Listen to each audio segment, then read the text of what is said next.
Hey guys, this is Theo here, and welcome back to Lesson 5 here on FreeCodeCamp, Responsive Web Design Certification Applied Accessibility Challenges. Today we will be finishing out just two lessons. We did this HTML access key one last time, but we'll just be doing the tab index. So let's get to it.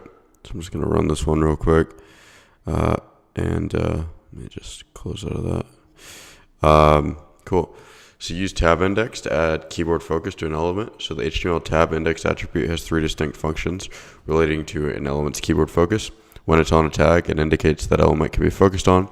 The value in an integer that's positive, negative, or 0 determines the behavior. Certain elements such as links and form controls automatically receive keyboard focus when a user tabs through a page.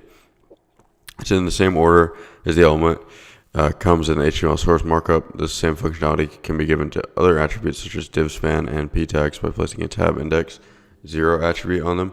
Here's an example. Tab index 0, I need keyboard focus. A negative tab index indicates that an element is focusable but is not reachable by the keyboard. This method is generally used to bring focus to content programmatically, like when a div is used for a pop-up window and is beyond the scope of these challenges. So Camper Cat created a new survey to collect information about his users. He knows that input fields automatically get keyboard focus, but he wants to make sure his keyboard users pause at the instructions while tabbing through the items. Add a tab index attribute to the p tag.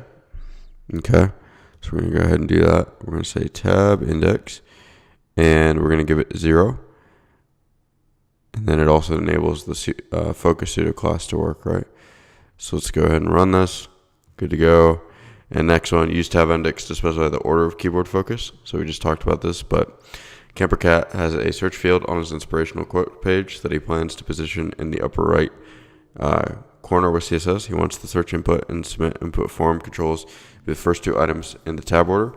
Add a tab index attribute 1 to search input. Okay, so we're going to take this and we're going to say tab index. We say 1, and then 2 to the submit, right? Okay, so we can sort of see if we go through this, right, what we're getting here.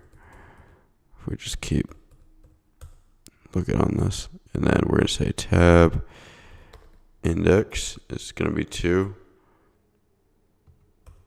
So now we can sort of see it goes through these one at a time. All right, let's go ahead and run this, and good to go. So that's it, guys, for this one. Now it looks like we will be going on to responsive web design principles in the next lesson. So hopefully you guys enjoyed this. Thanks for watching. Make sure to like, comment, subscribe. Make sure to look at the courses I linked to in the description box if you want to learn React or JavaScript. As always, take care.